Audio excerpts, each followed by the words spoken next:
We're upset about Trade Me being a bit useless in helping her sort out the issue rather than the sexist comment, which is plainly sexist. I mean, obviously, but, God, honestly, I've been buried under comments like that all of my life. Yeah, totally. I mean, and I suspect that Owen, being the kind of person that Owen plainly is, has probably used that very successfully in the past to get away with things like not giving people their money back.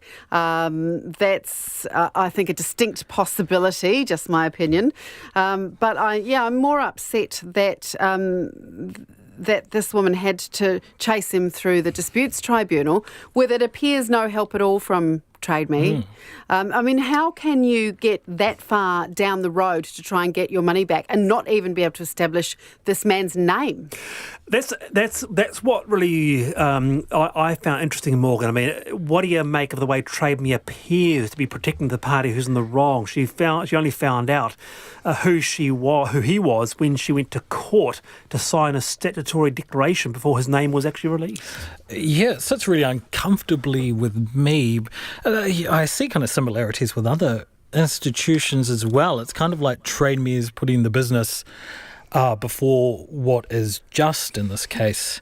But the wider behaviour doesn't surprise me. I don't know, Wallace, if you ever saw the old Trade Me message boards, which before Reddit, before 4chan, before all of those internet cesspools, the Trade Me message board was the place where you could find, you could find the Owens, and you could find the sexist comments, and you could find, the racially insensitive comments. Be happy. They were a shocker.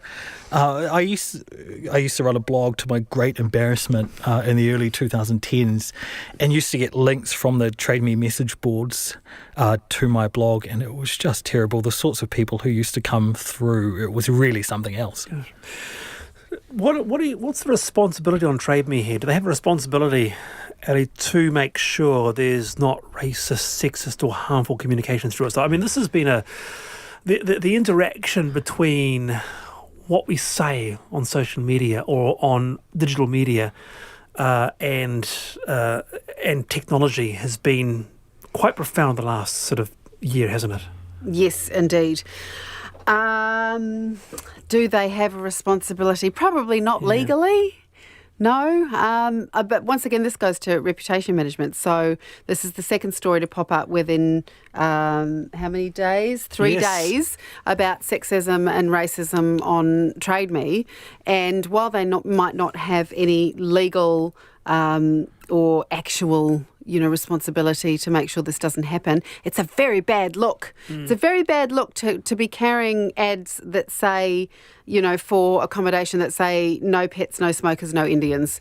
Terrible look. So you might think the Trade Me being I've been to their HQ, they're a real progressive company. They have a foosball and all that and a slide. Table tennis. You might think that they would want to move on that.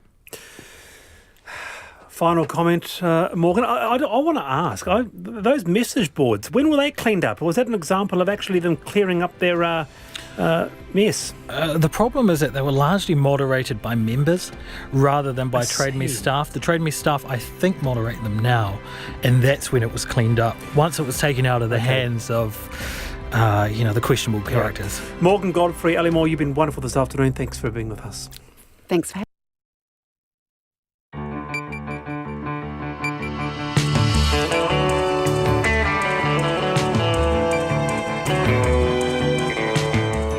Te whakarongo mai koe ki te reo irirangi o Aotearoa. This is Checkpoint on RNZ National. I'm Lisa Owen. E haere ake nei, a young man is dead after crashing off a Lime scooter. The road and weather conditions seemed perfect, so what actually happened? A witness tells us what he saw. And Auckland Council's e-scooter trial is coming to an end. Has it been a success, and how will that be judged? Craig Hobbs is in charge of the trial. He's live in the studio. Guilty verdicts in the case of a 14-year-old girl tortured for hours and then murdered. A Christchurch councillor outs himself as the person at the centre of an investigation into alleged misconduct. And Census says time for a new electorate. Where will it be? Oh, and let's not forget the Emmy Awards. You can check us out live on Facebook. RNZ News at 5. Kia ora, ko Susana Leata with DNA. A jury has found 2 people guilty of murdering Auckland teenager Demetrius Paerama. Toko, Ashley, Shane Winter and Kiri Te Amo have been on trial at the High Court in Auckland for the past 3 weeks. Ms Paerama's body was found in a drum at an abandoned house last July. Over the course of the trial, the jury heard graphic details of assault and torture in the last hours of the 17-year-old's life. Miss Winter had admitted beating her and Mr Te Amo admitted disposing of her body, but both had denied murder. Today, after deliberating for 3.5 hours, the jury returned their guilty verdicts. The youngest person to complain about a Christchurch City Councillor's behaviour is speaking out so that voters are fully informed ahead of this year's elections. 3 complainants, aged between 13 and 21 at the time, say Dion Swiggs engaged in grossly inappropriate late-night messaging on social media and insisted on hugs instead of handshakes. Today, Mr Swiggs identified himself as the councillor in question, denied the claims and welcomed a code of conduct investigation.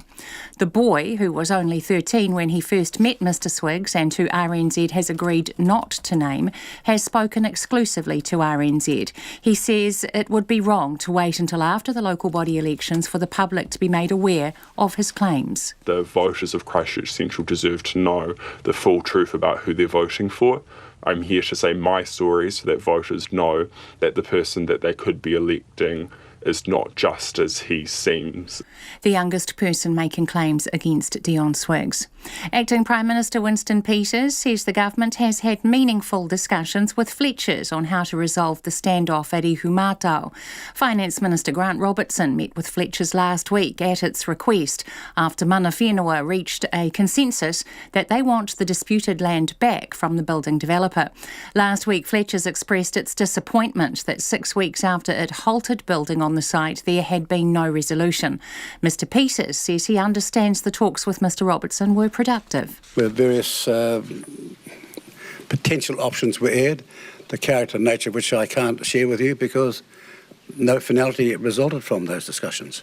Winston Peters says there isn't pressure coming from Fletchers to resume building, but he says that's not to dismiss that it might want to be involved in any future development at the site. A witness of an Auckland Lime scooter accident says the rider, who has now died, flew over the handlebars, landed on his back and hit his head. The 23-year-old man died 4 days later on Friday.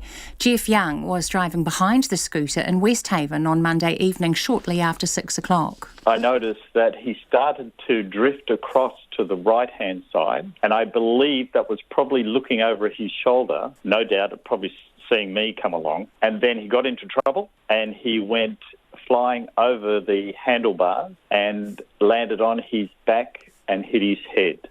Jeff Young says there weren't any problems with the road or conditions. The police say they were only notified about the crash at about 8:30 that evening, and when they arrived in the area it wasn't immediately clear where the accident had happened.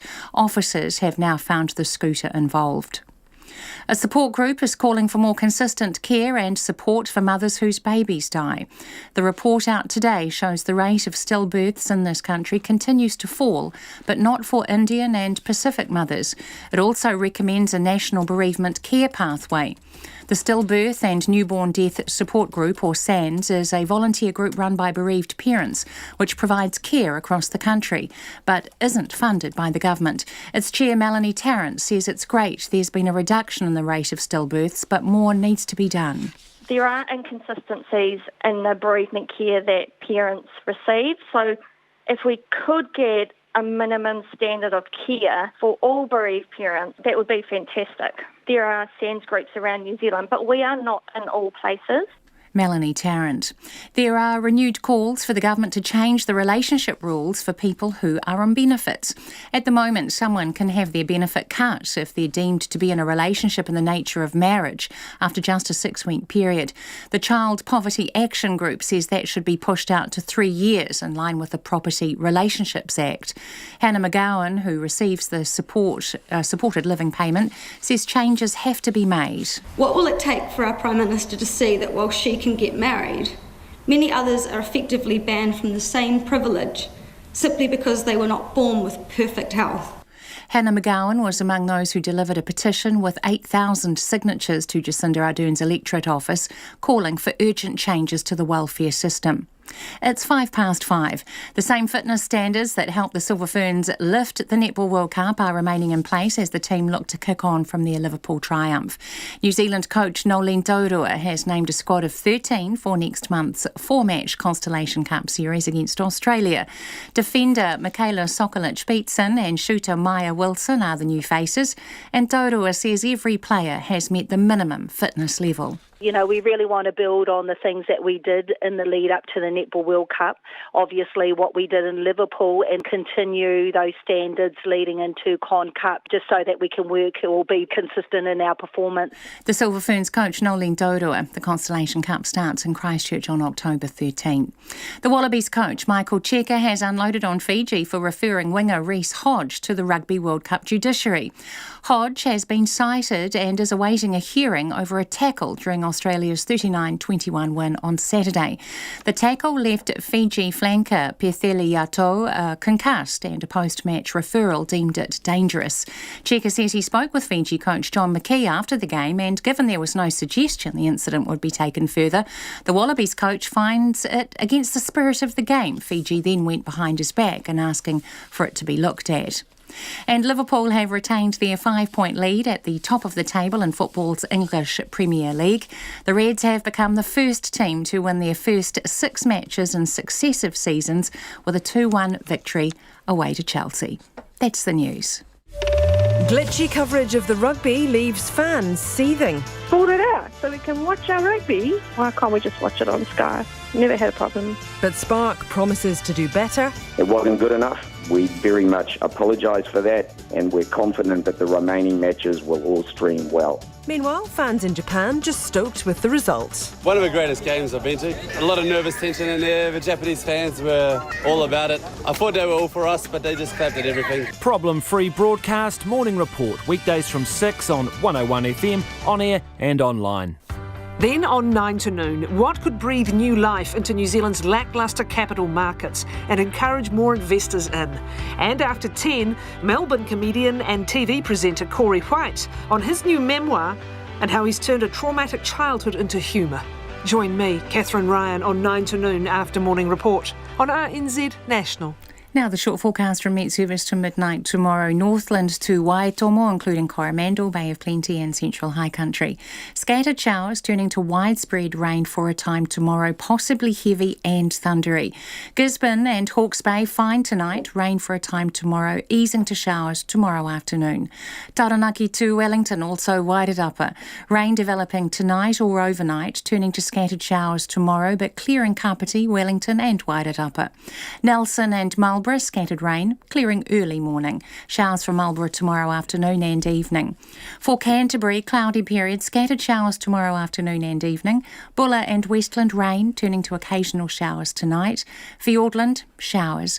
Otago, excluding Clutha, fine and cloudy periods, isolated showers.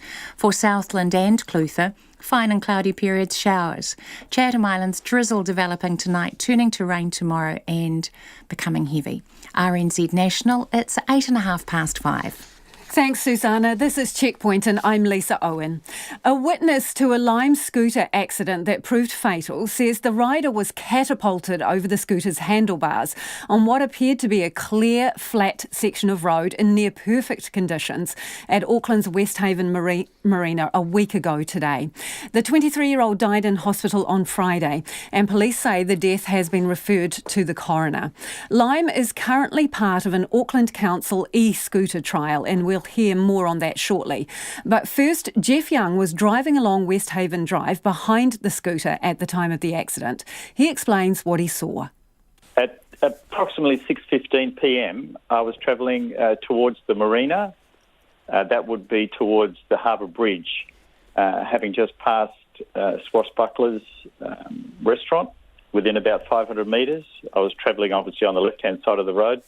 There was an e-scooter rider also on the left-hand side of the road, probably 30 to 40 metres ahead of me, and I noticed that he started to drift across to the right-hand side, and I believe that was probably looking over his shoulder, no doubt probably seeing me come along. And then he got into trouble and he went flying over the handlebars and landed on his back and hit his head in that process. You were in a car, were you, Jeff? Yes. So what speed do you think you were going, and could you estimate what speed he was going at? I was doing approximately 30 kilometres an hour, and I could only say that he was doing at least 15 to 20 kilometres an hour. I don't want to speculate to saying he was doing the maximum. I don't know that, and the police would be able to determine that from Lime's telemetry. So tell me, his position was he actually on the road? Was he on a footpath, on the verge? Where was he in the scheme of things? He was on the road, travelling on the left-hand lane, towards the middle of the lane. And when he got into trouble, he was towards the centre of the road, and then he landed within a metre on the other side of the road. So as you saw it, Jeff, the back wheel starts to lift. Did the scooter come to an abrupt stop and buck up and over, in essence? Yes, absolutely. And he wasn't wearing a helmet. So tell me, the rider went over the top of the handlebars? Yeah, well, of course, as the back wheel come up, the handlebars starts going towards the ground. And, yeah, he flew. Probably 2 to 3 metres, I guess. So literally somersaulted over the top of the handlebars of the scooter. Well, he was obviously facing forwards, but then he ended up falling on his back and then subsequently hit his head on the ground. Now, Auckland Council says, like many other cities, it's grappling with the balance between safety and demand for e-scooters. Council and Auckland Transport licence electric scooter companies in the city, but rules around speed, wearing helmets and where you can and can't ride are set by NZTA. ACC figures show there's been 2,556 e-scooter related claims made between October 2018 and June 2019, and those claims costing around $2.7 million. The vast majority of those stem from Auckland, 1,162. With Christchurch being the second highest at 708.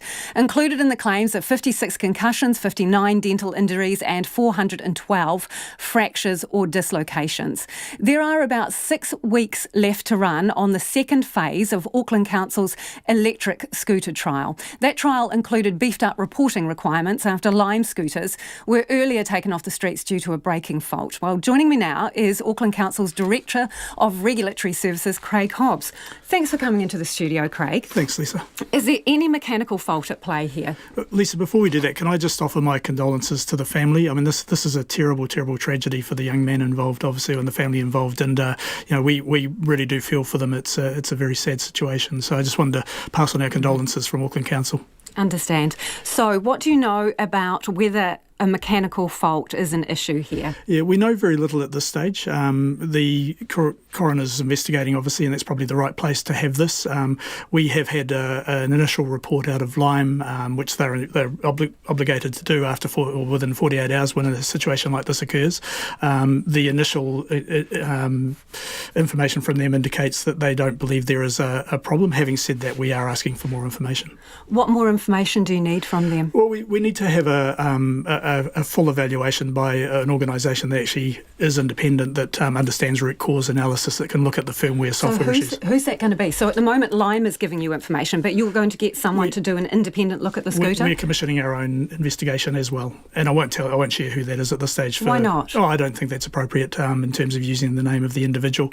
I don't know the company he works for. I know the name of the individual, but we've asked them to get straight onto this and also review any information that comes back from Lime. So the information that Lime has given you so far, can you rule out a mechanical fault?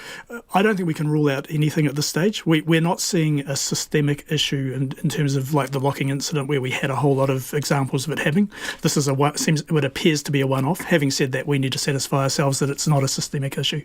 What have you seen that suggests it's not a systemic issue? To date, it's only what Lime's provided us. But bear in mind that they have... Can you give us a bit of an overview of what they have provided you? Do you know what speed speed the scooter was going at? I don't have that detail. What I have been told by them is that their initial investigation indicates that there doesn't seem to be any mechanical or software issue with the scooter. When did Lime tell you that their scooter hadn't been involved in this incident? So they've been in touch with us from the Monday night when the accident first occurred, which is what they're obligated to do. And we've been in constant contact with them since then. So do you know what is contained in that initial report? Because your trial requires them to get in contact with you within 24 hours for a serious incident. I presume Yes. So they contacted us on the Monday night when the accident occurred. And what information have they provided exactly? So they've given us a report out of their assurance team that indicates that they can find no fault with the scooter. Have they given you raw data from the scooter? So that's what we're asking for now. But you don't have that yet? It's on its way to us, I believe. Okay. Are there cameras in the area where this happened? No, unfortunately. So none of this was caught on camera? No, and it's a shame. For people who are not familiar with Auckland, the area where it occurred, some areas are geo-blocked with speed restrictions for these scooters. Was there any speed restriction in the area that the scooter was being ridden? So no, there isn't, Lisa. I think that's important to note that, our ability to regulate these things are quite low. We at the end of the day, we allow them to operate from a footpath.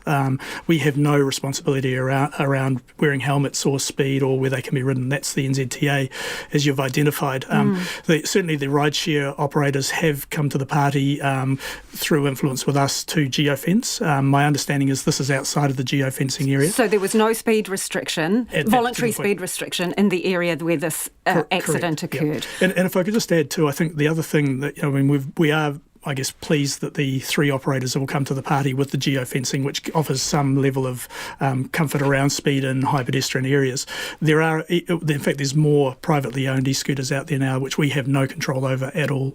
So as part of the trial, every scooter has to be inspected on a weekly basis and ticked off.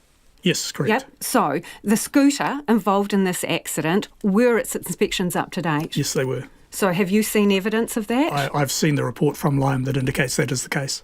Right. So was this, in the past few weeks, had this scooter been involved in any other incidents? Not that I've been told, and the report indicates that it wasn't. So what conversations are you having with Lime now?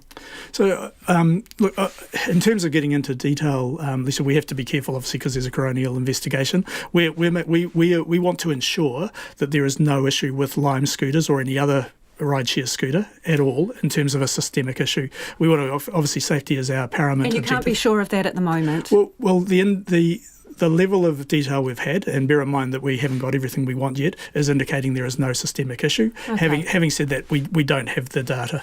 Then if you don't have the data and you can't categorically say it wasn't mechanical, why are these things still on the road? Well, I think in the meantime.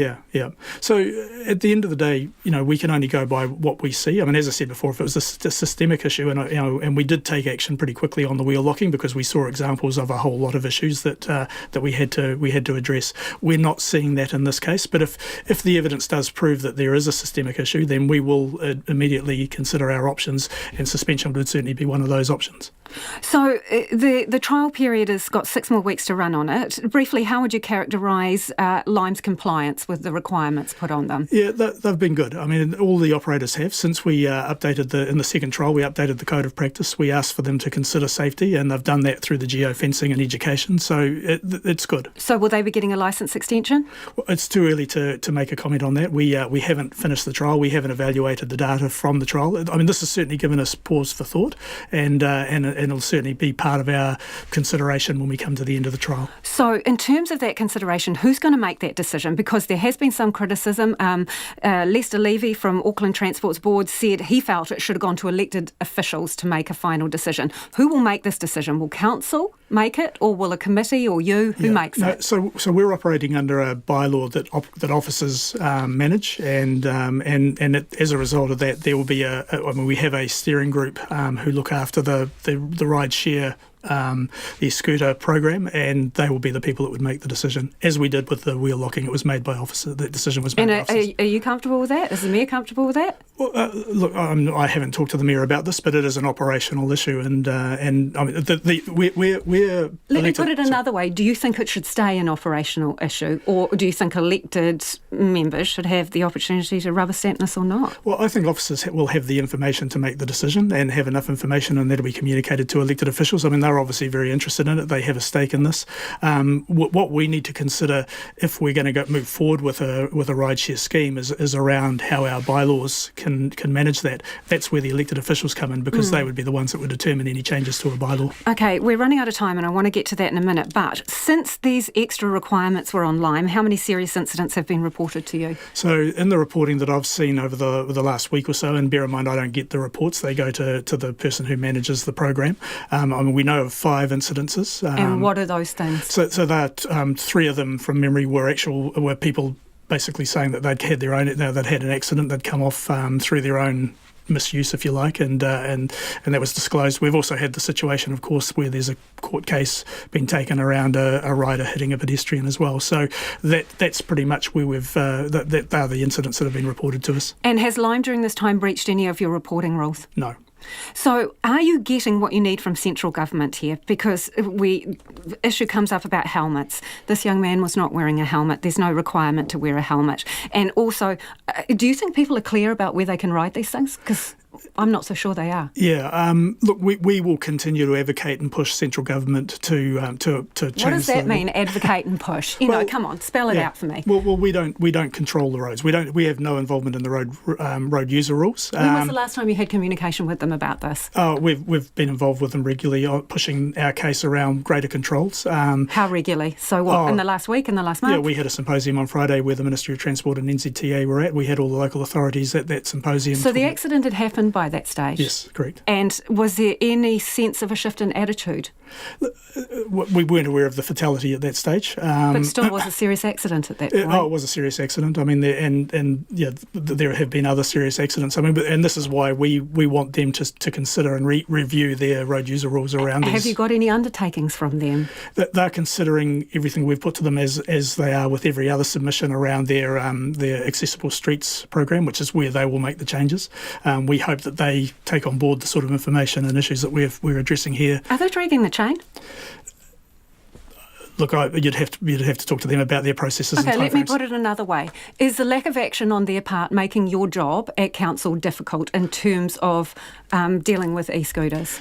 Well, our job is to licence them from a footpath. Now, that I don't want to abdicate responsibility. At the end of the day, we need to ensure safety of Aucklanders, but that we don't have any involvement in the speed and the helmets and so on. So, to answer your question, we would like that to happen. We would like them to consider it and come up with with stronger regulations sooner rather than later. Arguably, you might be seen to be abdicating responsibility because you have the ultimate power. You could yank their licence. We could suspend a licence, yeah. And is there any suggestion that will happen following this accident? If it's proven to be a systemic issue, then yes. Appreciate you joining us today. That's Craig Hobbs from Auckland Council's Director of Regulatory Services there. Now, Lyme declined to be interviewed, but in a statement said the entire Lyme team is deeply saddened by the news of the tragic death of one of our riders. Our thoughts and sympathies are with the rider's family and loved ones during this extremely difficult time. Lyme goes on to say, we take rider safety very seriously and we are cooperating fully with the authorities on their investigation, and this includes providing the scooter and its data. The scooter's data had also been analysed by Global Trust and Safety team, and we have also undertaken a thorough assessment of the scooter, says Lyme. Out of respect for the investigation and the people directly affected, Lyme says it wasn't appropriate to comment further at this time. Now, Checkpoint also requested an interview with the Associate Transport Minister, Julianne Genter, and she declined to speak to us. It is almost 24 minutes after 5 and you're with Checkpoint on RNZ National.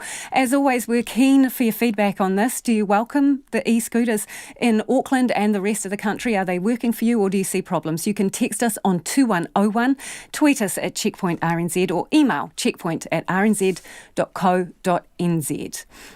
Now, a Christchurch councillor has identified himself as the person at the centre of an investigation into misconduct allegations involving interactions with young people, but Councillor Dion Swiggs has denied any wrongdoing.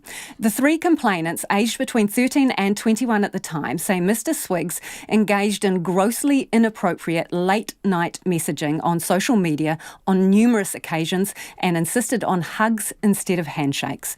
But in a statement this afternoon, Mr Swiggs denied the allegations, saying he welcomed a full investigation into the complaints and would fully cooperate with the inquiry.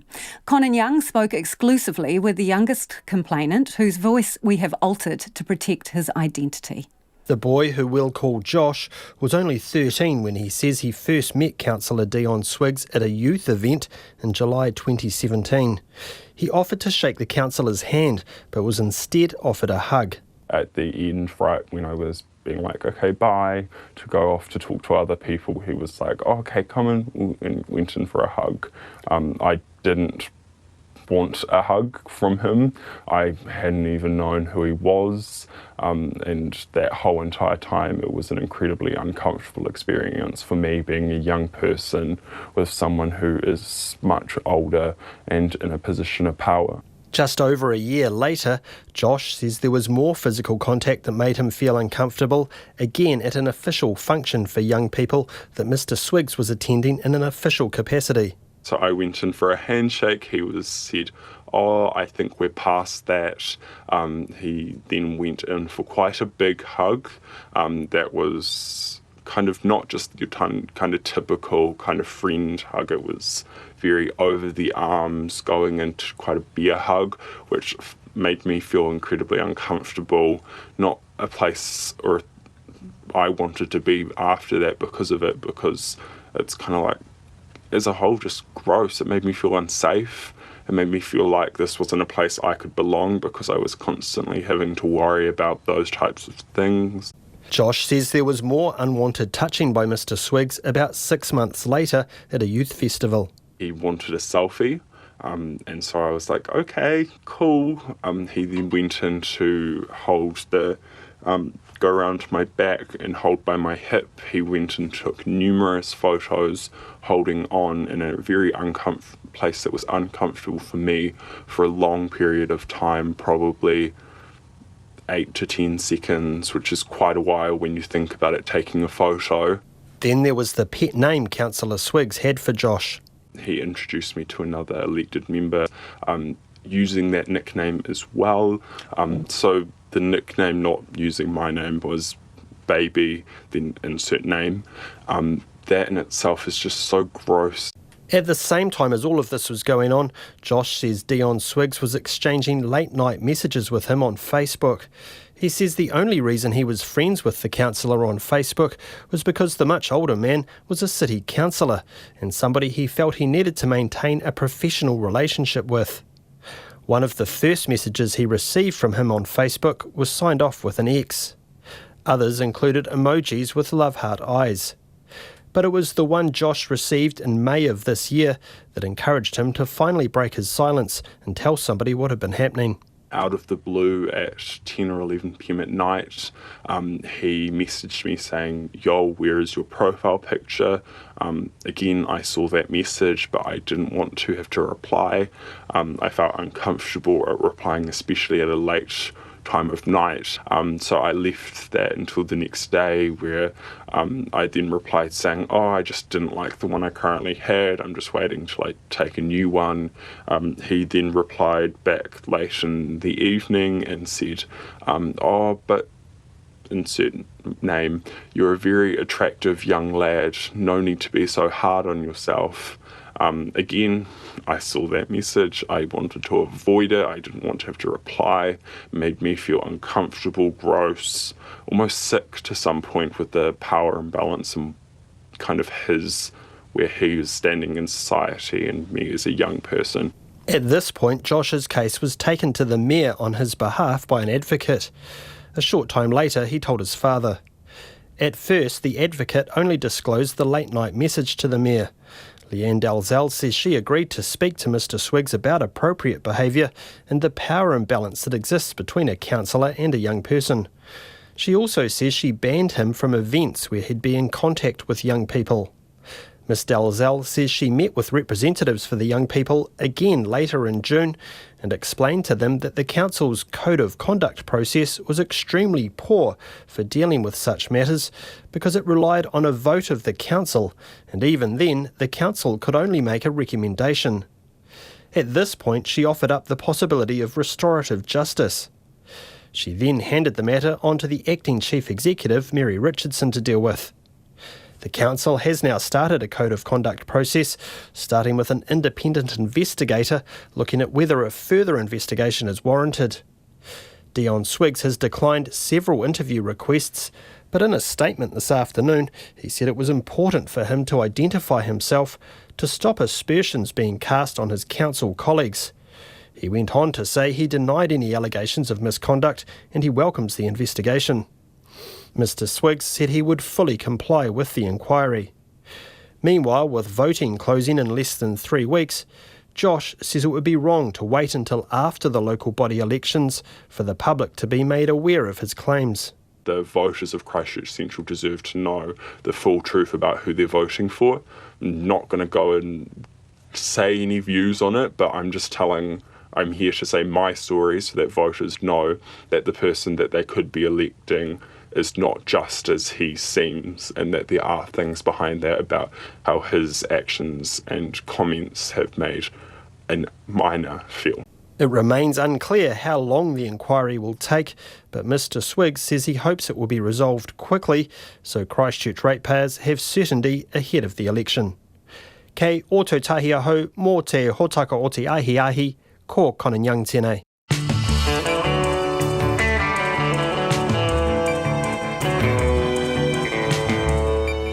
Coming up on Checkpoint on RNZ National, New Zealand's on the brink of 5 million residents.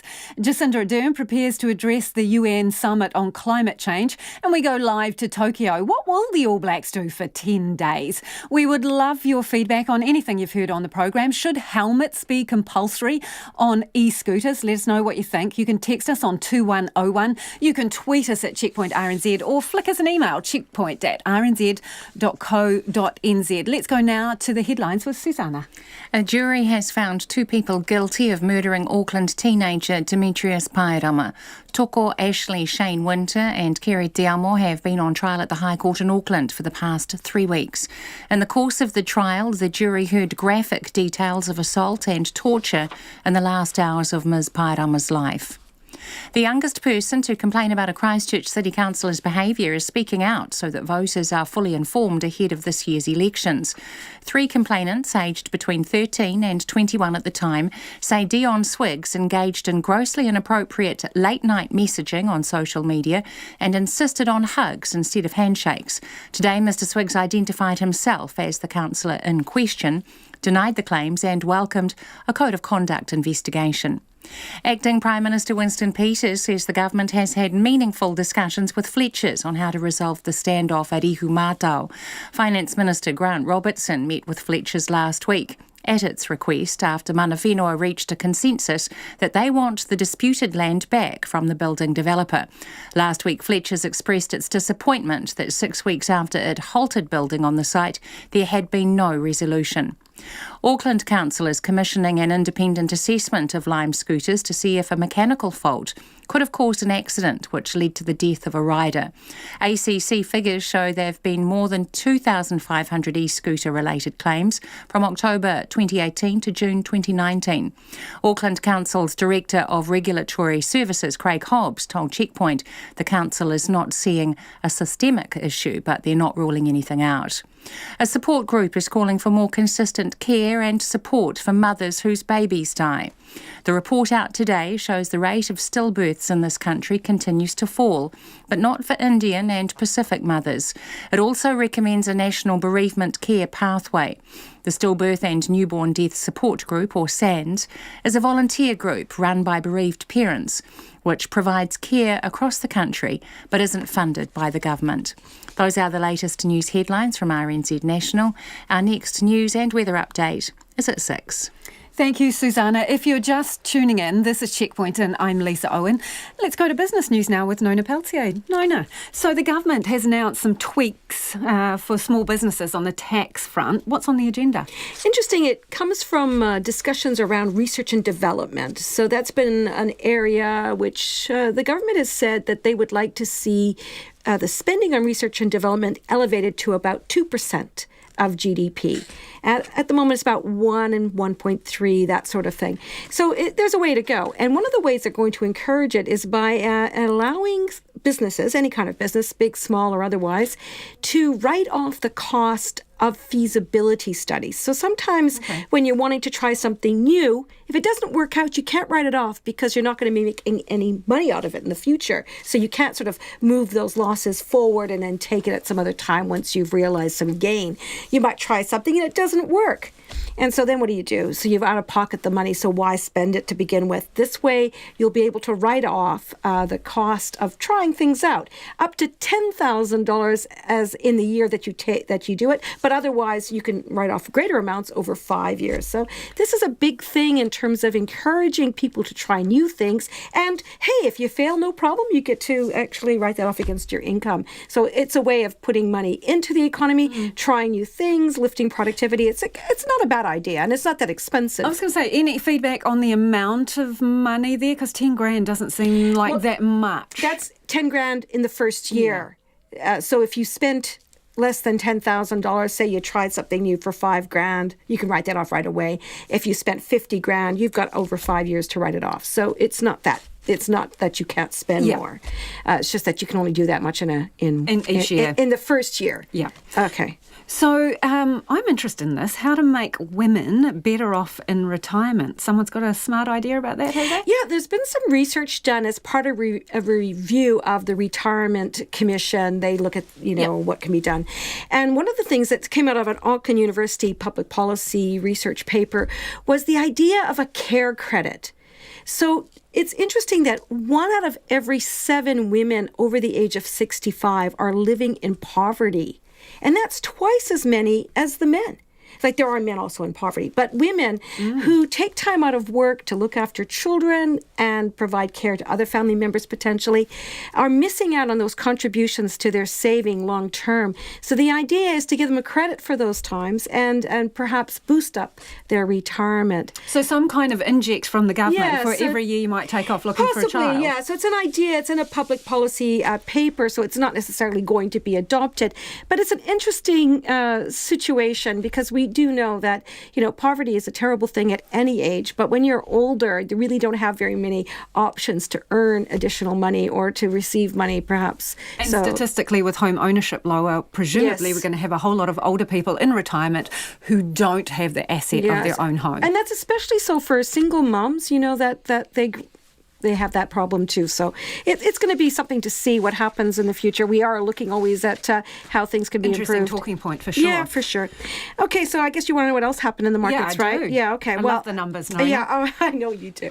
Up 0.4%. That was our NZX Top 50 Index. That's a 44-point gain to 10,873. The New Zealand dollar is a little bit lower than we've seen it, but it's still steady as it's been through the day at 62.7 US cents, 92.6 Australian and 50.2 British pence. Thanks, Nona. Nona Balsio with our business wrap. New Zealand will crack the 5 million people mark next year, according to Census 2018 data released today. The detailed information has been a long time coming and follows delays caused by a failure to collect all of the necessary data and scrambling to find the information from other government sources. Stats New Zealand confirmed today that 1 in 6 New Zealanders didn't fill out the census questionnaire.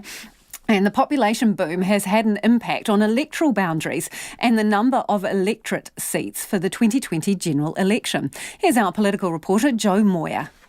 The population growth from 2013 to 2018 is the largest that's ever been recorded between censuses.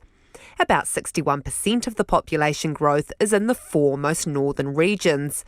But when broken down by district, Selwyn and Queenstown Lakes have had the highest growth, with their populations increasing by more than a third in 5 years. But a cloud hangs over these new records, given 1 in 6 New Zealanders didn't complete Census 2018, and there are question marks over how some of the alternative data has been collected.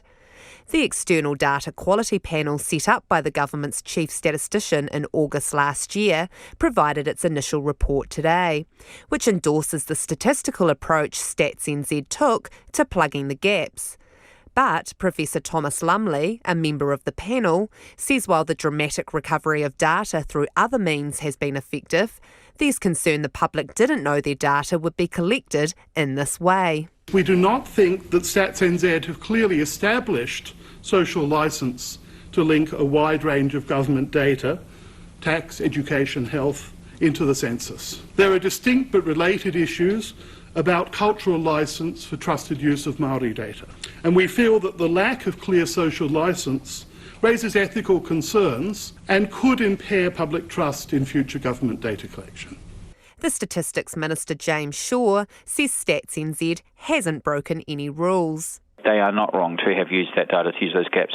We have had for years something called the Integrated Data Infrastructure, which is a locked-up database that pulls government data and uses it for, research purposes. The government's chief statistician, Liz McPherson, admits it has been a challenge getting to this point. The new data released today means the number of general electorates increases from 64 to 65. The number of North Island general electorates increases from 48 to 49, and the number of Māori electorates remains at 7. About 1/3 of the electorate boundaries will need to be redrawn by the Representation Commission. This is similar to the number of boundary changes in 2013, when there were 21 changes. This time there will be at least 22 boundary changes, with at least 19 in the general electorate area and 3 in the Māori electorates. Ms McPherson has already resigned from her role following the abysmal results of the online census, but is staying on until Christmas to see through the release of data. The National Party's electoral reform spokesperson Nick Smith says Census 2018 and the slow release of data has been a dog's breakfast. Well, Statistics New Zealand's been trying to make a silk purse out of a pig's ear. Mr Smith says the opposition wants to read through all of the reports before making a decision about the electoral changes. If we come to the conclusion that the data simply is not good enough and cannot be reliable, then our preference would be for election 2020 to be done on the same boundaries as 2017. It's too early to call that. But Mr Shaw says the National Party are wrong, and if they test it in court, they'll lose. A second report from the external quality panel is due from Stats NZ by the end of the year. From Parliament, for Checkpoint, Joe Moyer. Now, 2 people have been found guilty of what has been described as the barbaric torture and murder of an Auckland teenager. Toko Shane Winter, who is also known as Ashley, and Kerry Tiamo have been on trial in the High Court at Auckland, accused of murdering 17-year-old Demetrius Pairama. Today, after 3 weeks of evidence and 3.5 hours of deliberations, the jury returned unanimous guilty verdicts. Our court reporter, Annika Smith, has been covering the trial and joins us now. Annika, what was it like in court this afternoon? Well, it's been a long 3 weeks. This trial's been running all month, and there were some really disturbing details that came out in this case. Just a note to listeners, there are graphic details. The jury retired just after midday and came back around 3 o'clock. It was quite tense when the jury first came back. I mean, there's been a huge build-up to this moment, 3 weeks of some of the most horrific evidence I've ever heard. But when the verdicts were delivered, the family in the public gallery were quite still and quiet, and I think there was a real sense of relief for everyone involved, police, lawyers and the jurors themselves. So have Demetrius Pairama's whānau been in court most of the time? Yeah, pretty much from day dot. They've been day in and out. I know family members from both her mother's and dad's side have both been there, and they've sat through some of the worst parts of the trial, so it's hard to imagine what it's been like for them. Yeah, because remind us, I mean, this was horrendously graphic. Yeah, it was. And the judge, actually, Justice Brewer, warned the jurors at the start of the trial of the nature of the details that they'd been, that they were about to hear. And today he actually mentioned that there were counselling services available to them. Over the past 3 weeks, they've heard that Demetrius Pairama's body was found in this steel drum at the back of a derelict house in Mangere. They've heard the details of how she got there. Essentially, she was drifting with them in Auckland CBD last July. They all crashed at this abandoned house. At some point, the Crown said they weren't sure why, but the defendants turned on Miss Pairama. They took turns at beating her. They stripped her, tied her to a chair, burnt her, and then Miss Winter at some point asked her how she wanted to die, and she was eventually hanged. Te Amo admitted disposing of the body, but contested that he wasn't involved in the murder. But today he was found, obviously, that he did play a role in her death. So what did the family have to say after the verdict? Well, they hugged the lawyers and police outside court after the verdicts were delivered, obviously really relieved after quite a trial themselves. Outside court, Demetrius's mother, Lena Hetaraka Pairama, said she wanted her girl Demi, she called her, to be remembered as bubbly and a lovely girl that she was. She described how difficult it was to hear in graphic detail what had happened to her daughter. And I also spoke to Demetrius's stepfather, Raymond Paul, who said he was pleased with the verdict. Here's a clip from him speaking outside court this afternoon. I know they deserve what they got, How can you ask for more? Guilty is guilty. It's been hard for Lena and all of us, really. Looking at right down to all the evidence of what they done to her, and to torture her that long, and for the hurt that she went through. When I look at my kids, Demetrius' brother and sister, I see Demetrius is there all the time with us, and that's sad for us. So that's Demetrius' stepfather, Raymond Paul, who was outside of court. So what happens now? So the two defendants, Winter and Te Amo, have been remanded in custody. They'll appear on the 5th of November for sentencing, and that's for murder and kidnapping. They both pleaded guilty to kidnapping charges at the start and during the trial. Lena and Raymond told me this afternoon that they're actually engaged and they'd love to get married at some point after that November sentencing date. They want to get some final sense of closure and then try and move on with their lives. Thanks, Annika. Annika Smith there, talking about the two murder verdicts in that case, which the evidence was absolutely horrendous. Now, young New Zealanders say the Prime Minister needs to tell world leaders to stop dithering and actually do something to avoid a global climate change catastrophe. Jacinda Ardern's in New York to attend the UN General Assembly, and she's to address the UN Summit on climate change overnight New Zealand time. But her speech comes in the wake of a dire omnibus report which details in stark terms how the climate is changing faster than forecast. Hamish Cardwell filed this report.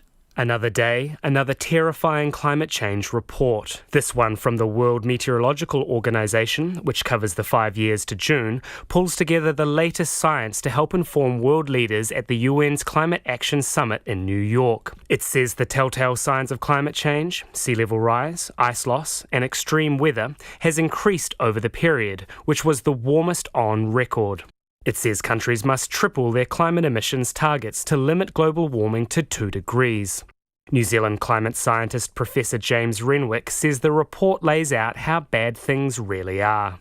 Time has run out, really. We need to be seeing action immediately. We need to turn off the tap of carbon emissions starting right now. The world's leaders with the power to act on the existential threat are meeting at the UN in New York overnight New Zealand time, and New Zealand's Prime Minister Jacinda Ardern's got the chance to address them all. She's giving a short speech to the UN Climate Summit, where she's expected to outline New Zealand's approach to agriculture and climate change. Sophie Hanford is a national coordinator for the nationwide schools climate change strike happening this Friday. She says this year's summit could be the last chance for global action, and Ms Ardern needs to seize the moment. I think bold action and ambitious action are two really main points, which I think it's important that, Jacinda kind of brings about in that conversation, because the time for talking is over. We're getting to the point where it really is crunch time, and it's a moment in history that if we let slip by, we might not have a world to pass on to future generations. Generation Zero's James Young-Drew says he wants Ms Ardern to take the opportunity to announce concrete plans to slash New Zealand's emissions. And we're hoping that the Prime Minister will be making tangible commitments to show how New Zealand is planning to halve its emissions in the next decade, as well as issuing support and tangible ways that we can help other countries to do the same thing.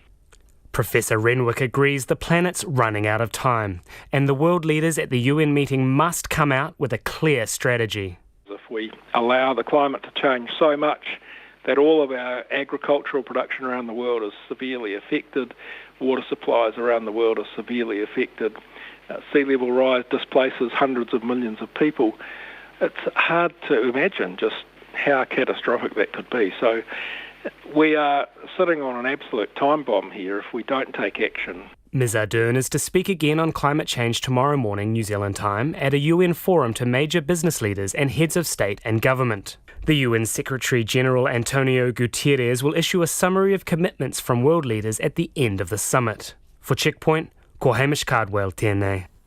It's almost 10 minutes to 6. You're with Checkpoint on RNZ National. Beneficiaries say despite the government's promise to overhaul the welfare system, they're still struggling to make ends meet. A petition has been delivered to Jacinda Ardern's electorate office in Auckland, calling for urgent changes to help lift children and whānau out of poverty. It's got the backing of a group of organisations led by Child Poverty Action, who have come up with a list of simple fixes that they say could be implemented immediately. Our social issues reporter Sarah Robson has the story. We're calling on this government to respond, to make the urgent changes, to raise benefits, to get rid of the really harmful and punitive relationship sanctions, and to stop punishing people for finding love. That's Renee Manella, a single mum who had to go on the benefit after her marriage ended back in 2017. She delivered the petition with almost 8,000 signatures to Jacinda Ardern's Mount Albert electorate office in a box with a red heart on it and the words welfare for wellbeing. She's working part-time now, but when she was on sole parent support, she says she was under a lot of stress. I ate less on the days that the kids were with their dad. Sometimes I just had porridge for a day. This is partly because of the stress of the marital separation, but also because there wasn't enough. I weighed 10 kgs less then than I do now. The Child Poverty Action Group says the government needs to show leadership and do more to help families facing financial pressure. It says the changes announced so far to abatement thresholds and the indexation of benefits don't go far enough. It wants bigger increases to the amount beneficiaries can earn before their payments are docked, the removal of all sanctions, and changes to the relationship rules.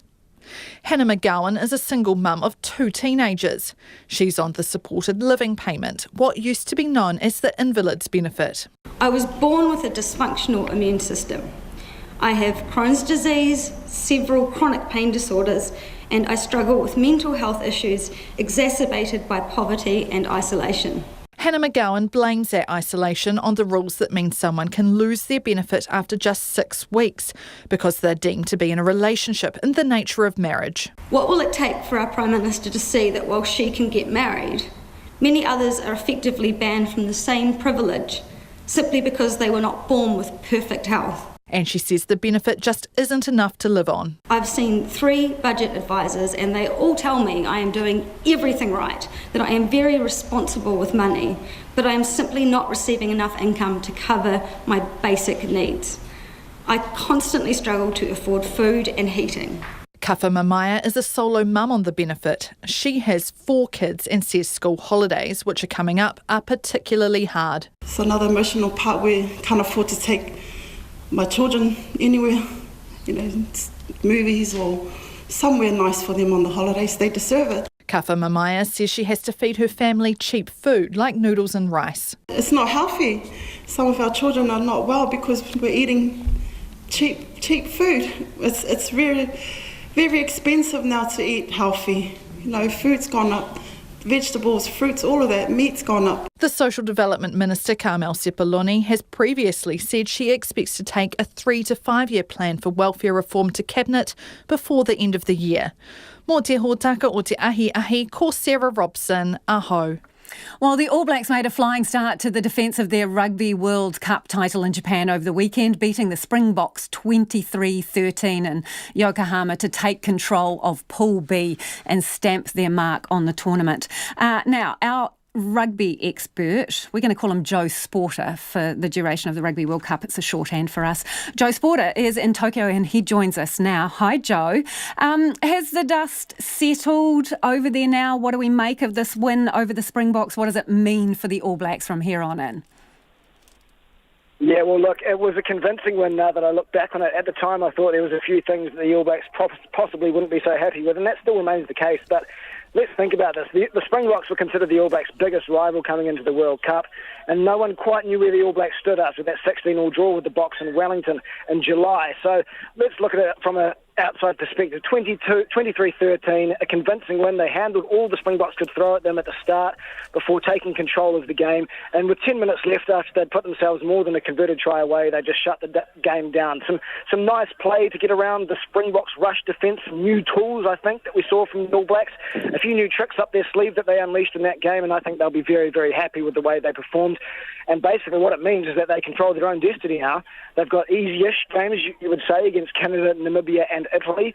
And if they win those, which they should, as expected, they top their pool and they get to face second in Pool C, likely to be Scotland probably at this point, or perhaps Japan if they can get up. So they control their own destiny. They can now manage their squad the way they wanted to, and they know they're tracking right towards the World Cup. Had they lost, they still had 3 weeks to get it right before the quarterfinals, but it certainly would have put a lot more pressure on. They know they're on the right track. They know they've got the game to get around the rush defence and some new tools that can help them do that.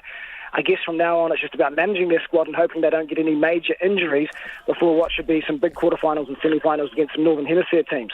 Hey, the thing is, though, if you take a bit of a beating right at the beginning, it maybe bucks your ideas up, doesn't it? Yeah, that's right. So, the Springboks, it's far from catastrophic for them. They've got 3 weeks to fine-tune things and perhaps, they've had a look at the All Blacks now, so they get to, make a new plan that they can, I guess, stop the All Blacks from doing what they did in Yokohama. Many people are still predicting it'll be a Springboks All Blacks final, and I guess the Springboks have already had one bite of the cherry. So you never know. They get to come back, they get to work on what went wrong, and the All Blacks still have chinks in their armour. We saw that against the Boks. That first 15 minutes they were frantic, they were out of control, and the Boks really dominated proceedings. The same thing happened in the second half, really, and they were outscored in the second half as well. And if it wasn't for that try-saving tackle from Richie Mwanga in the corner, it could have been a totally different game. So look, the All Blacks aren't perfect yet, but certainly a pretty damn good result first up. So who are the biggest threats, do you reckon, for us? Well, look, I still think the Boks are, they'll come the final, they'll be a different beast. They'll recite a Bible verse, they'll smack each other out in the dressing room and come out pretty fired up. England are probably the other biggest threat you would imagine. They look not great against Tonga, let's be honest, yesterday, but they have a forward pack that's unsettled the All Blacks before and a very committed rush defence that perhaps is even a little bit more effective than the Boks. However, dry tracks in Japan, hard, fast grounds, doesn't suit the English style of play. They like to play at Twickenham where it's boggy, slow underfoot, and kick penalties and kick goals. I think the All Blacks handled their Springboks style of play, which is similar to England. The box kicks from the halfback, driving mauls, that sort of stuff pretty well. And like I said, showed some new tools that could unlock a rush defence. So certainly in my mind, the Springboks and England still the biggest threats to the All Blacks. Okay, so they've got 10 days now. What do? They could go off the boil, Joe. They could be lying around at spas and having too much sake and eating sushi and not really be on their game.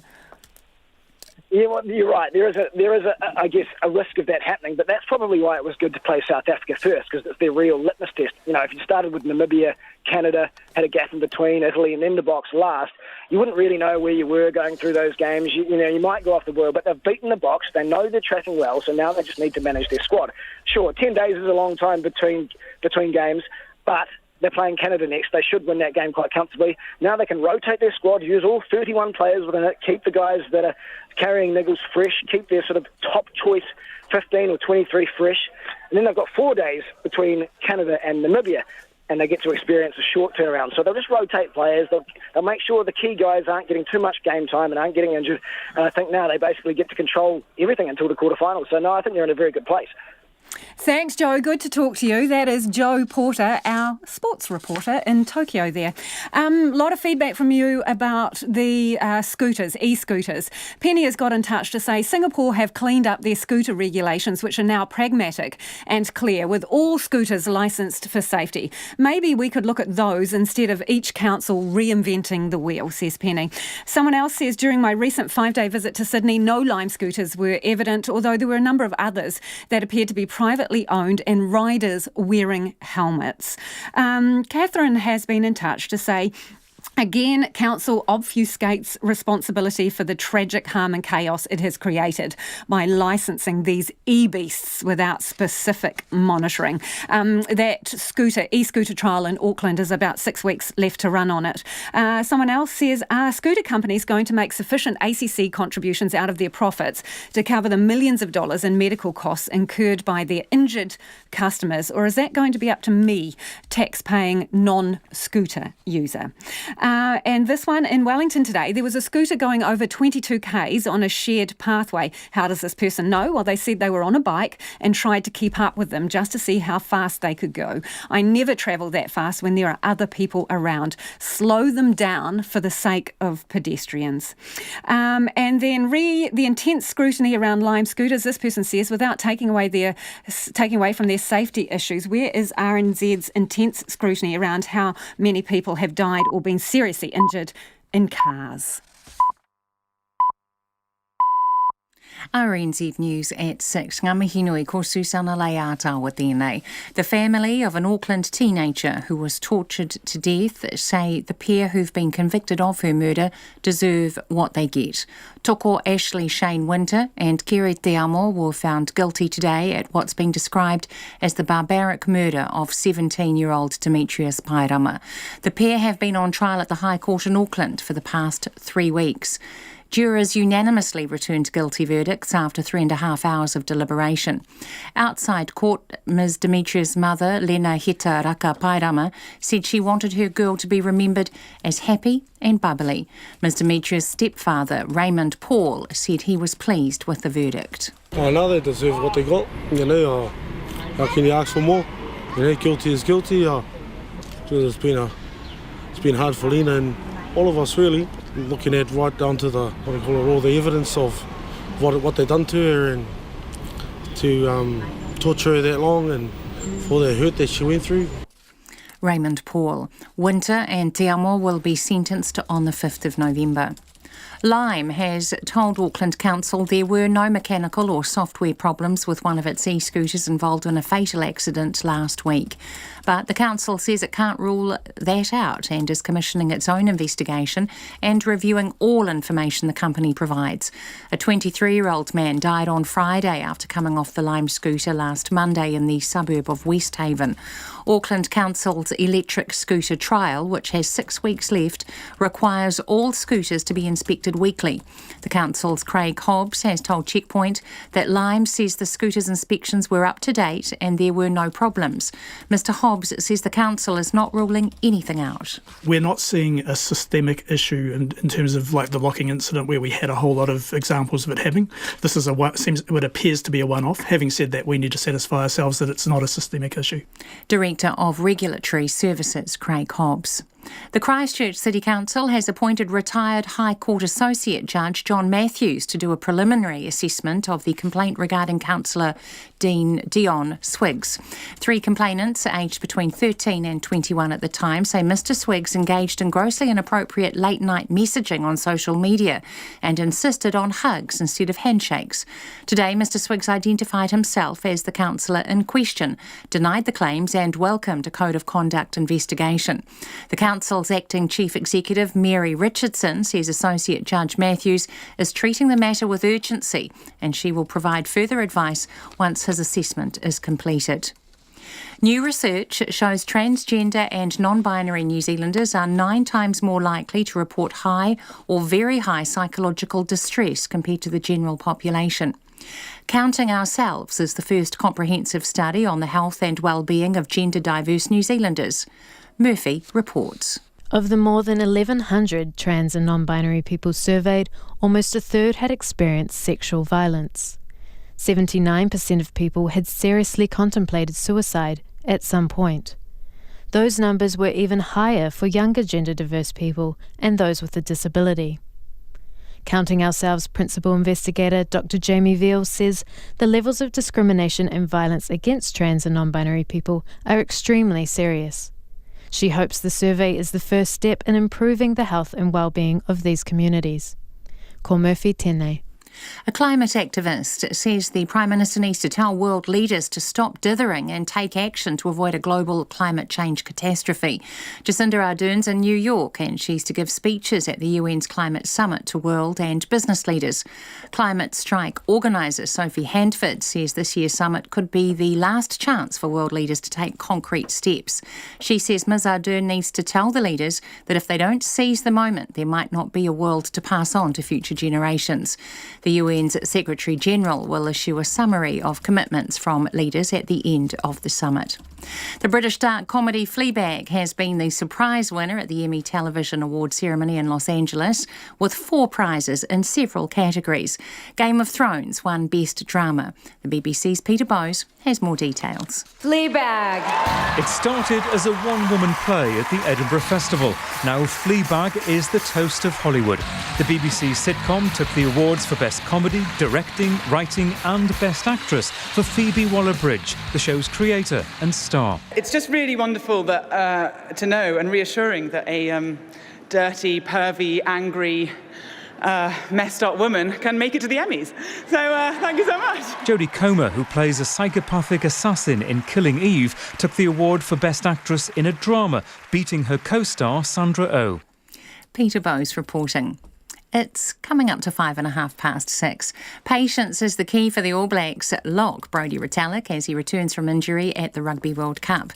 The Chiefs' second rower hasn't played since damaging his shoulder almost 2 months ago in New Zealand's drawn match with South Africa in Wellington. The All Blacks' final pool clash against Italy appears the most likely date for his return. Retallick says the injury is progressing well. Full range of motion, strength's nearly back to where it was, and now it's just slowly building into the contact and working back into that. Obviously it's sort of been about a month or so, maybe longer probably, since I've had any contact, so there's no point in rushing that.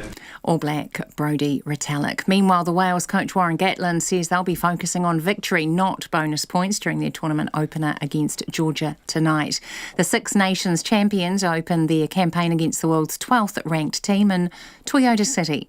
Georgia are renowned for their powerful scrum, and Gatland says Wales know they'll need to play well. They rely a lot on that scrum, and they've got some pretty exciting young 10, and when they get into your 22, they're pretty clinical, so I know their ambitions long-term are to be potentially part of the Six Nations, and they've just got better and better, and their world rankings reflect that as well. Wales versus Georgia is tonight's only World Cup match, with kick-off at 10:15. In netball, defender Michaela Sokolic-Beatson and shooter Maya Wilson are the new faces in the Silver Ferns squad for next month's Consolation Cup series against Australia. That's the news. Tonight on Nights, Dana Johansson looks back on the weekend's sport.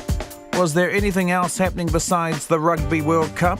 Cindy Diver, actor, director and creator of Keys in the Margarine, a play about living with dementia. And we are still on the lookout for your little piece of heaven to play after the news at 7. Send the song that takes you to a happy place to nights@rnz.co.nz and join me, Brian Crump, tonight on RNZ National. Now the short forecast from Met Service to midnight tomorrow. Northland to Waitomo, including Coromandel, Bay of Plenty and Central High Country. Scattered showers turning to widespread rain for a time tomorrow, possibly heavy and thundery. Gisborne and Hawke's Bay, fine tonight, rain for a time tomorrow, easing to showers tomorrow afternoon. Taranaki to Wellington, also Wairarapa, rain developing this evening or overnight, turning to scattered showers tomorrow, but clearing Kapiti, Wellington and Wairarapa. Nelson and Marlborough, scattered rain, clearing early morning. Showers for Marlborough tomorrow afternoon and evening. Canterbury, expect cloudy periods, scattered showers tomorrow afternoon and evening. Bulla and Westland, rain, turning to occasional showers tonight. Fiordland, showers. Otago, excluding Clutha, fine and cloudy periods, isolated showers. Southland and Clutha, fine and cloudy periods, showers. Chatham Islands, drizzle developing tonight, turning to rain tomorrow and becoming heavy. RNZ National, it's coming up to 6:08. Thank you, Susanna. If you've just tuned in, you're listening to Checkpoint. Don't forget you can watch us as well on Sky Channel 83. I'm Lisa Owen. Auckland Council says an independent review has been launched into how a young man died after an accident on a Lime scooter a week ago. The Council's Director of Regulatory Services, Craig Hobbs, told me earlier in the programme Lime has given assurances it can find no fault with the scooter involved in the fatal incident. But the Council's reserving judgment pending the outcome of its own investigation. The 23-year-old who died in hospital on Friday evening was riding the scooter just after 6 o'clock last Monday night when witness Jeff Young saw the incident unfold.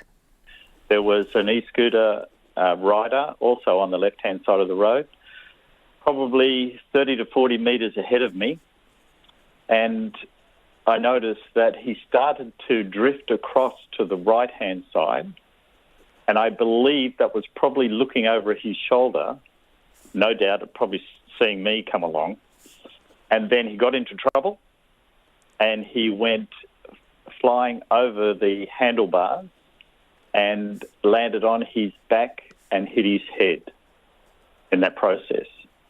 You were in a car, were you, Jeff? Yes.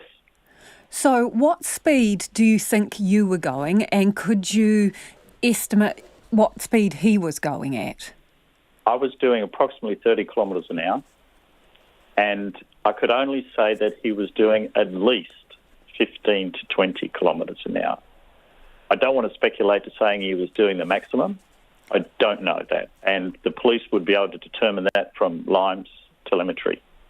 So tell me, his position was he actually on the road? Was he on a footpath, on the verge? Where was he in the scheme of things?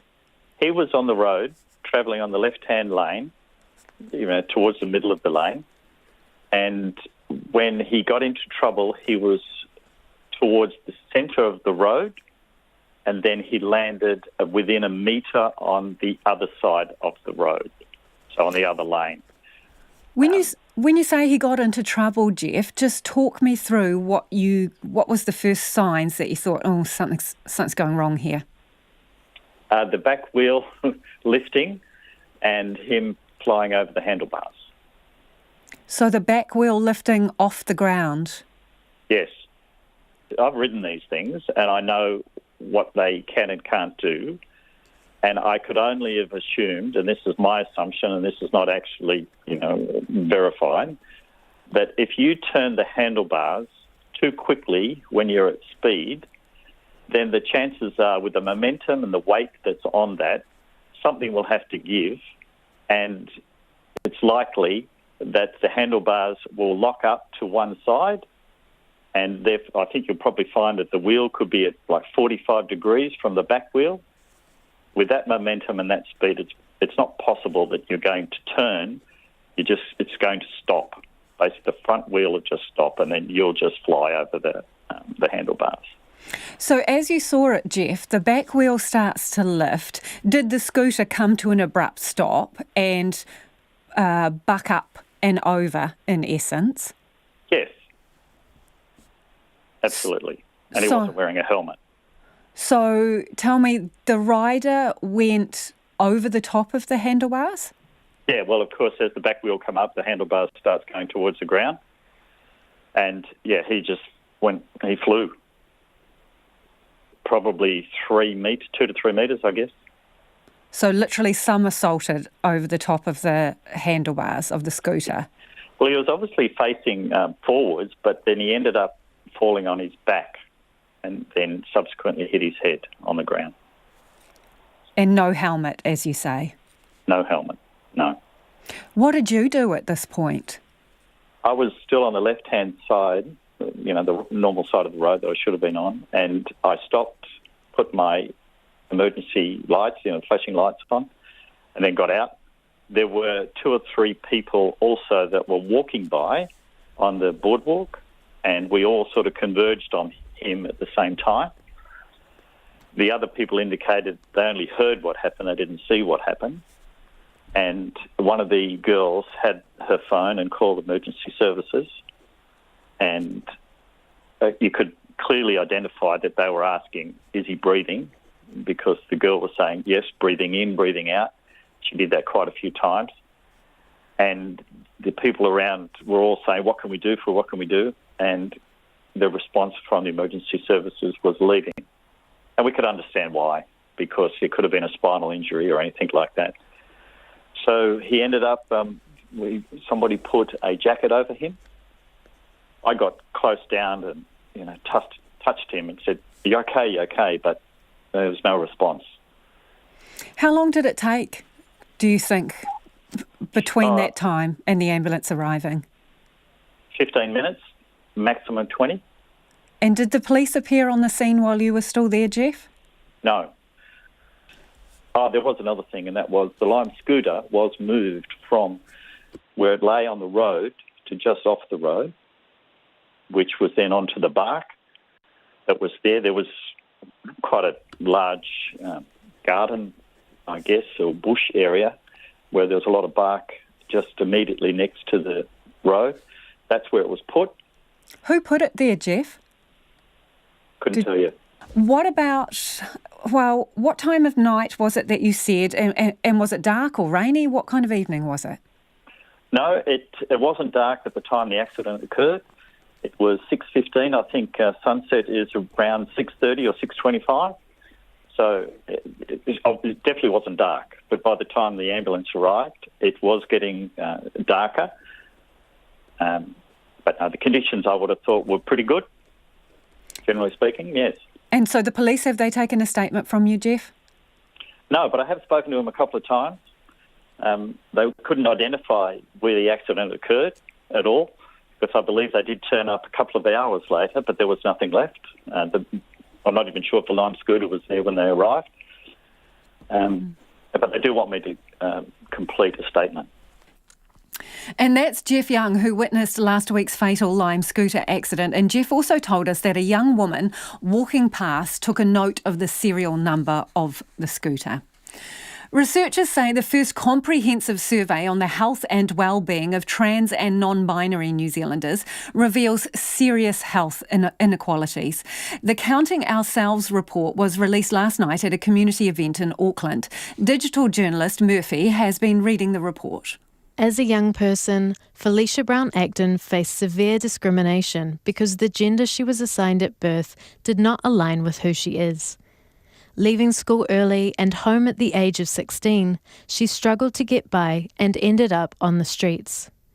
Her experiences led her to self-harm and contemplate suicide. It's a common story for trans and non-binary New Zealanders.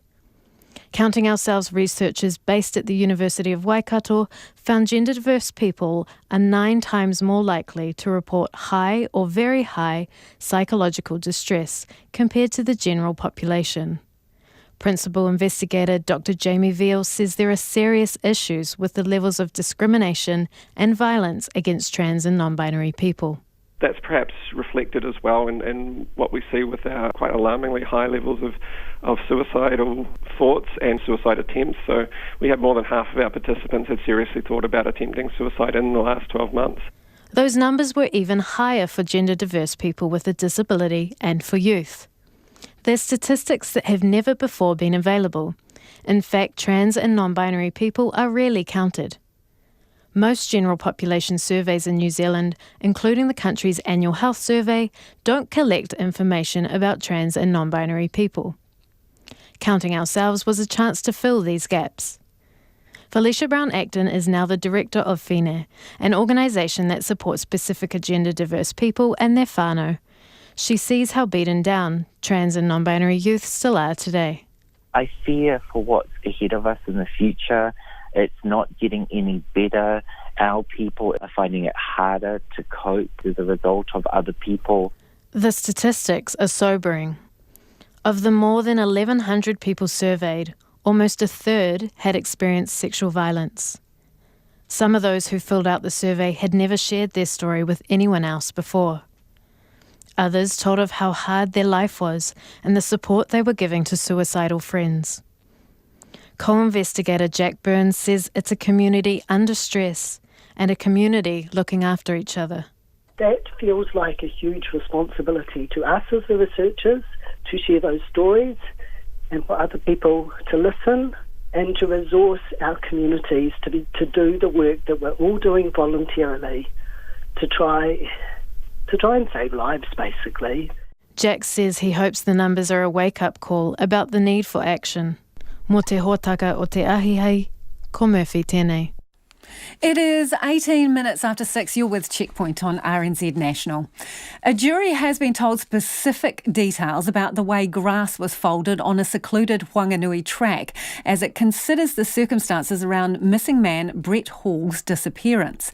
David Little is accused of killing Mr Hall in 2011 in a dispute over money, but no body or murder weapon has ever been found. The prosecution are trying to prove that Mr Little lied about seeing Mr Hall's quad bike in a different location 2 days after the alleged murder. Ben Strang reports. The Crown says Brett Hall was killed on the 27th of May 2011, shot in the head by his friend David Little. Mr Little admitted to undercover police officers that he killed Mr Hall, but the defence says that admission was false and coerced. No body has ever been found.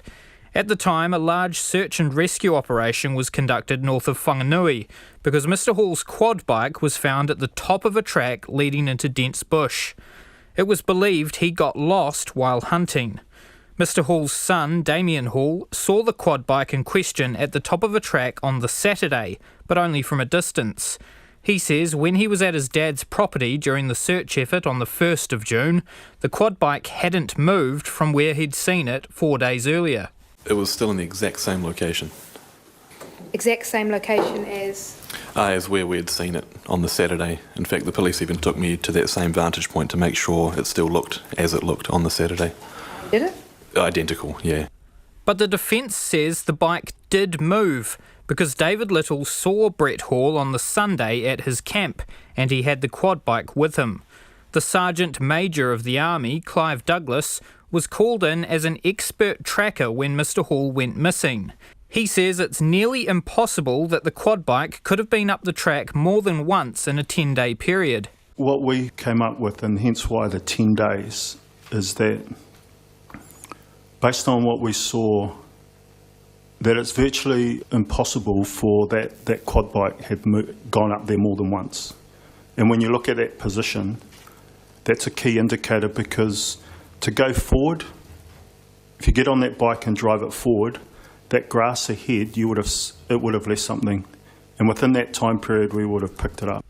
Mr Douglas explained to the jury his advanced techniques for tracking a person, animal, or in this case, vehicle, along different types of terrain. He says a quad bike flattens grass as it rolls across the ground and even disturbs the ground where worms would have surfaced. Based on the way the grass was pressed and the fact a spider's web near the quad wasn't disturbed, he said it was highly unlikely the quad bike had returned to the camp during the time period in question. A former police officer who was involved in the search, Alan Spooner, also said there were no signs of a return journey. Four-wheeler that big and in such a narrow area, if that bike had turned around and come back down at any point, there would have been quite distinct turning lines. Four-wheeler, when they turn, dig with the front tyres quite dramatically as you back round. Four-wheel drive locked, and then forwards and then back again. There's no way you could turn round in one circle. You'd have to do a 10-point turn, for want of a better word, that type of turn, to come back down. Defence lawyer Elizabeth Hall cast doubt over the findings of Mr Douglas, talking about the type of grass on the track and the length of time it took for a tracker to be called in. It wasn't until the following Saturday, the 4th of June, that Mr Douglas looked over the tracks.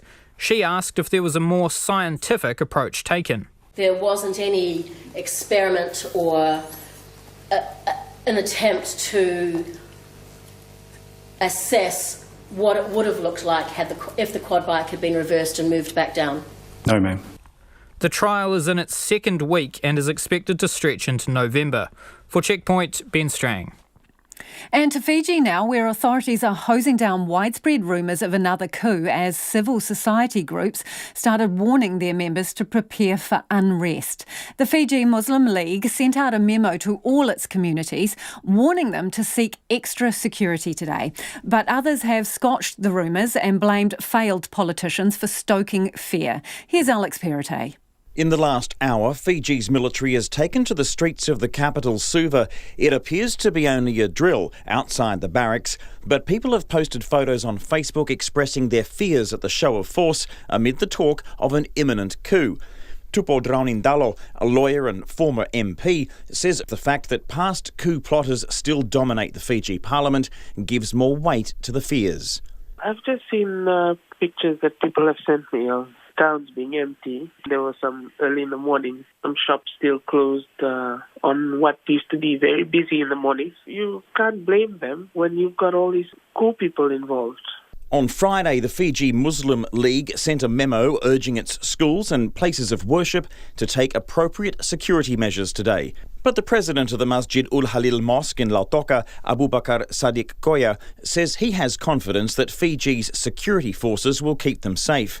Well, everybody's talking about that something going to happen, like people were talking about it, but I know it is a bullshit because nobody can do anything with the security. The government, Fiji government, and the military and the police are very strong here in Fiji.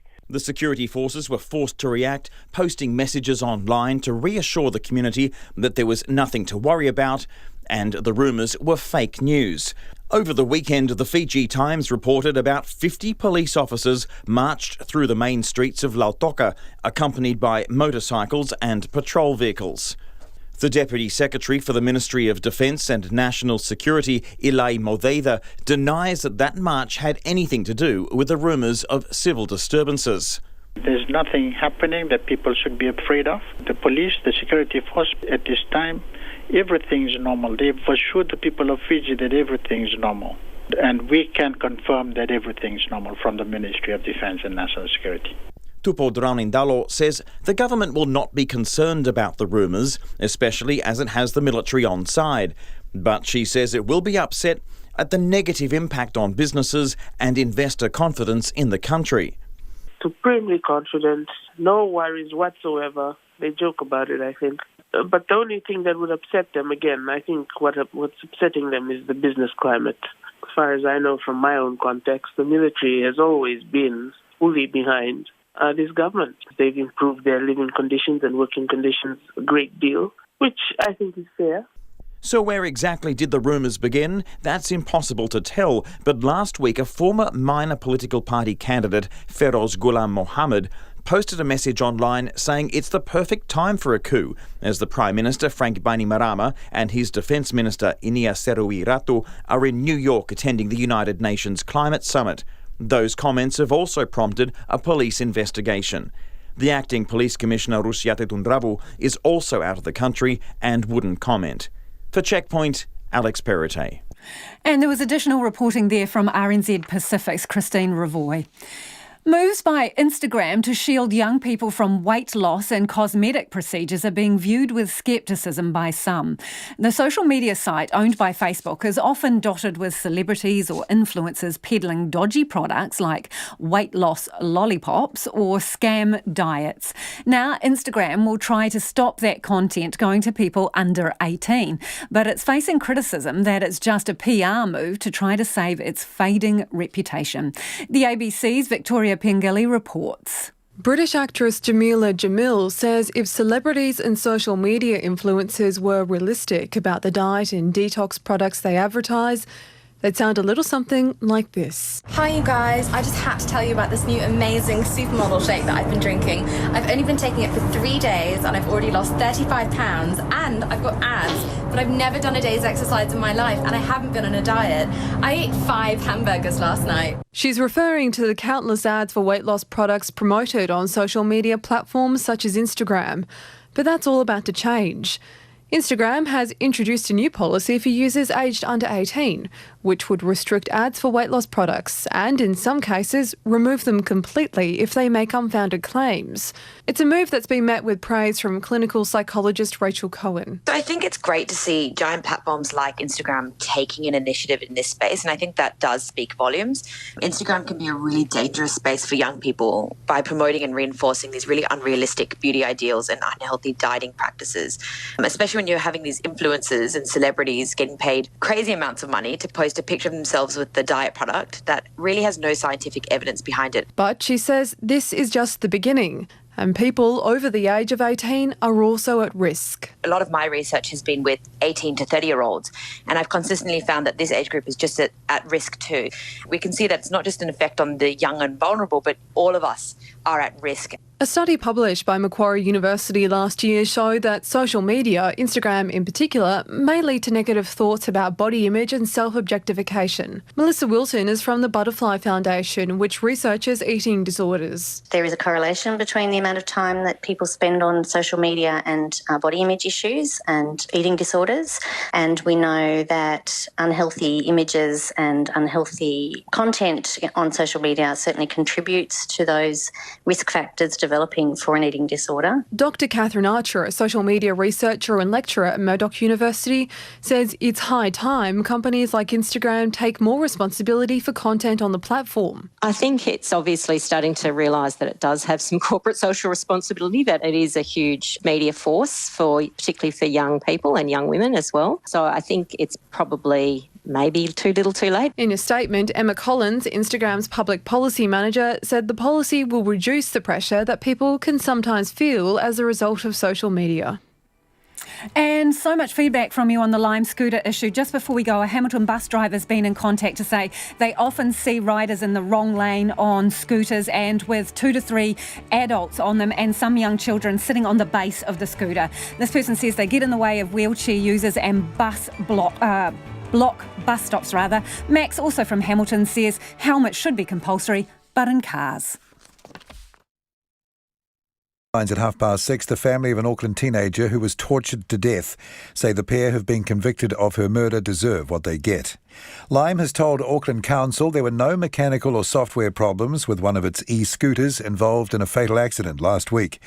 The Christchurch City Council appoints a retired High Court judge to make a preliminary assessment of the complaint regarding Councillor Dion Swiggs. And a climate activist says the Prime Minister, Jacinda Ardern, should tell world leaders to take action to avoid a global climate catastrophe. Those are the headlines. Our next news is at 7. Take the pulse of the day's news every weeknight at 10. We put the drug alcohol on quite a high pedestal. It's really seen as New Zealand's drug of choice. Lately with me, Karen Hayes, your late night eye on the latest headlines and the people who are making them. The Rugby World Cup has sort of been a bit of a poor cousin to the Olympics when it comes